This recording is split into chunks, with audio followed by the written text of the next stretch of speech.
आज देश ने एक इतिहास बनाया है और यह इतिहास उस सोच से बना है जो सोच आज तक किसी के पास नहीं थी। किसी ने सोचा ही नहीं भाई, 70 साल हो गए, 70 साल से ज्यादा आजादी के हो गए। किसी को यह दिमाग में ही नहीं आता था कि देश में आदिवासी भी सर्वोच्च पद पर बैठ सकता है, राष्ट्रपति भवन जा सकता है।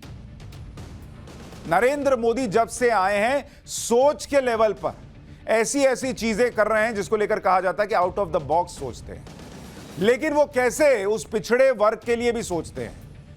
कांग्रेस पार्टी गांधी नाम का इस्तेमाल करती है, लेकिन गांधी जी कहते थे कि लाइन में जो आखिरी व्यक्ति है उसके बारे में सोचिए, तब असली सियासत है। वो तो 70 साल में नहीं हुआ, लेकिन जो लोग पीछे रह गए, दलित आदिवासी, उनके बारे में अब सोचा जा रहा है। इससे पहले किसी ने सोचा नहीं कि एक आदिवासी को भी राष्ट्रपति पद पर बैठना चाहिए। देश में सबसे पिछड़े वर्ग को सबसे बड़ा मौका अगर किसी ने दिया तो पिछले 75 साल में वो काम प्रधानमंत्री नरेंद्र मोदी के अलावा किसी ने नहीं किया। और इसलिए आज राष्ट्रपति चुनाव में द्रौपदी मुर्मू की जीत ऐतिहासिक है।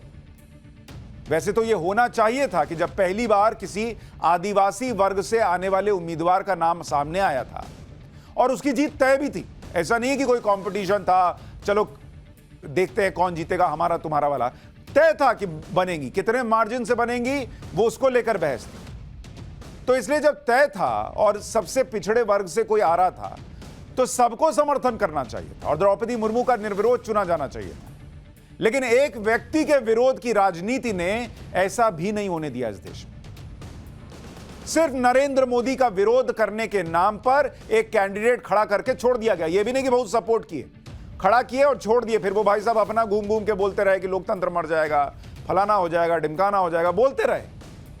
राहुल गांधी छुट्टी पे चले गए, ममता बनर्जी जिन्होंने नाम आगे किया था वो कहां थी किसी को पता ही नहीं। लेकिन खड़ा कर देना था कि हम टक्कर दे रहे हैं नरेंद्र मोदी को, बस इसलिए। और इसलिए एक आदिवासी महिला के वहां पहुंचने का सेलिब्रेशन भी एकजुटता के साथ नहीं हो पाया।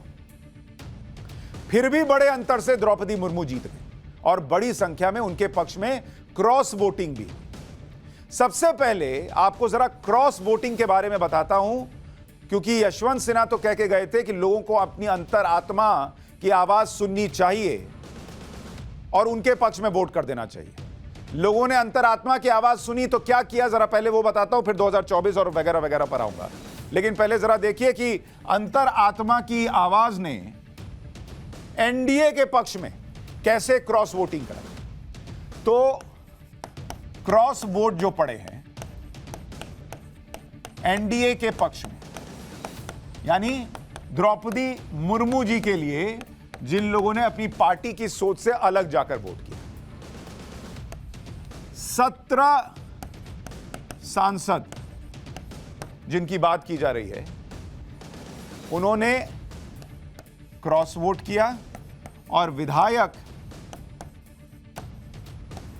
जिन्होंने क्रॉस वोट किया वो 104 बताया जा रहा है। तो अगर आप देखेंगे कि द्रौपदी मुर्मू, इनको कितना वोट मिला, इनको मिला 540 वोट। इसका वैल्यू होता है, वैल्यू के हिसाब से जीत मिलती है, लेकिन वोट के बारे में आपको बता रहा हूं, संसद के अंदर कितना वोट मिला। और यशवंत सिन्हा, इनको कितना वोट मिला, 208। तो एनडीए के पक्ष में क्रॉस वोट करने वाले विधायक जो रहे, उनमें अगर आप देखेंगे राज्यभर आपको बताऊं तो असम से 22 विधायकों ने क्रॉस वोट किया द्रौपदी मुर्मू के पक्ष में। मध्य प्रदेश से 19 लोगों ने क्रॉस वोट किया है। महाराष्ट्र से 16 लोगों ने क्रॉस वोट किया है, 16। गुजरात से 10। यहां पर अभी चुनाव भी होना है तो इस लिहाज से भी इंपॉर्टेंट हो जाता है। झारखंड से 10, ये विधायकों का बता रहा हूं अभी आपको, 10 विधायकों ने क्रॉस वोट किया। छत्तीसगढ़, यहां कांग्रेस की सरकार है, यहां भी अगले साल चुनाव होना है, यहां पे भी क्रॉस वोटिंग हो गई और 6 विधायकों ने क्रॉस वोट कर दिया। बिहार से 6, गोवा से 4, हिमाचल प्रदेश एचपी से 2 लोगों ने क्रॉस वोटिंग की है, यह भी खबर है। तो यह आप आंकड़ा देख रहे हैं कि असम जहां बीजेपी की सरकार है वहां पर क्रॉस वोटिंग हुई है। ऐसा कंफ्यूजन तब होता है जब कोई रणनीति नहीं होती। भाई आपने फजीहत ही ना कराई, आपका कैंडिडेट तो जीतना नहीं था। दूसरा, आप मिलकर वोट नहीं कर रहे हो, ये भी क्लियर हो गया। एक तो अगर आप दिमाग लगाते, थोड़ा 2 कदम आगे सोचते, जो 75 साल में नहीं सोचा था वो सोच पाते, तो ये वेट नहीं करते कि बीजेपी कौन कैंडिडेट उतारी। आप बीजेपी को फंसा देते, आप अपना कैंडिडेट उतार देते, आप किसी आदिवासी को कैंडिडेट बना देते और फिर बीजेपी फंस जाती कि अब हम क्या करें, कैसे मना करें, हम कैसे एंटी आदिवासी दिखे। वो आपसे नहीं हुआ, वेट कर रहे थे कि पहले बीजेपी उतारे तब हम सोचेंगे। तो सोचते रहिए, सोच गए आप, सोचते रह गए, वो खेला करके चले गए। और आप देखिए विपक्ष के पास कैसे रणनीति नहीं है। नरेंद्र मोदी का 2024 में जीतना क्यों इस चुनाव से लग रहा है कि तय होता जा रहा है, क्योंकि विपक्ष एकदम खत्म है, रणनीति है ही नहीं। जिसको कहते हैं आप रणनीति के लिहाज से बैंकरप्ट हैं। ताला खोलिए, अंदर कुछ नहीं मिलता इन लोगों के पास। और ये आपको उदाहरण से बता देता हूं, राष्ट्रपति चुनाव हो या उपराष्ट्रपति चुनाव हो, आपको एग्जाम्पल देता हूं। दोनों में विपक्ष ने वो कैंडिडेट चुने जिनसे कोई सियासी संदेश ही नहीं जाता। पॉलिटिक्स क्या है? पॉलिटिक्स मैसेजिंग होती है बॉस। नरेंद्र मोदी ने मैसेज दे दिया देश के आदिवासियों को, देश के पिछड़ों को, देश के शोषितों को कि तुम्हारे बारे में मैं सोच रहा हूं, हमारी पार्टी सोच रही है। और आप उसके खिलाफ एक तो कैंडिडेट उतारते हैं, और जो लोग क्रॉस वोटिंग कर रहे हैं उनके लिए कह रहे हैं अरे ये तो ईडी के डर से कर दिया। तो उनका भी क्रेडिबिलिटी खींच लिए कि वो भी आदिवासी के साथ नहीं है, वो भी किसी डर से कर रहे हैं। तो अपना तो गड्ढे में गिरे ही, दूसरे को पकड़ कर गिरा रहे हैं। विपक्ष को कोई सियासी फायदा नहीं मिला, कोई पॉलिटिकल मैसेजिंग हो ही नहीं पाई। जबकि पीएम मोदी ने वो दांव चले जिसने विपक्ष की एकता को भी तोड़ दिया और बड़ा सियासी संदेश भी दे दिया। कैसे? देखिए, पीएम मोदी को क्रेडिट जाता है कि पहली बार देश में कोई आदिवासी, और वो भी महिला आदिवासी राष्ट्रपति बन रही है। ये तो विपक्ष नहीं कर पाया। विपक्ष के कैंडिडेट सिलेक्शन में कोई मैसेज देना तो दूर, ये उल्टा मैसेज चला गया कि विपक्ष चेहरा भी ठीक से नहीं चुन पाता। पीएम मोदी ने द्रौपदी मुर्मू के नाम को आगे करके विपक्ष के कई दलों को आदिवासी कैंडिडेट के नाम पर साथ आने के लिए मजबूर कर दिया।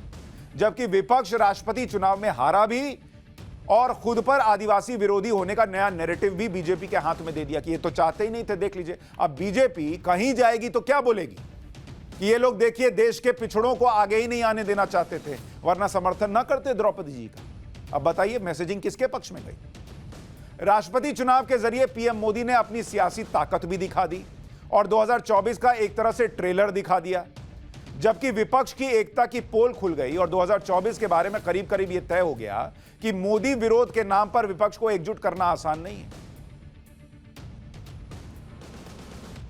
क्या आप खुद सोचिए, विपक्ष के 2 बड़े नेता, एक ममता बनर्जी, एक सोनिया गांधी, दोनों महिला थी। दोनों अगर आदिवासी नहीं भी तो एक महिला को सपोर्ट कर सकती थी। दोनों ने नहीं किया, उनकी पार्टियों ने नहीं किया। ममता बनर्जी ने तो सबसे पहले यशवंत सिन्हा का नाम आगे किया और उसके बाद उनकी पार्टी गायब हो गई।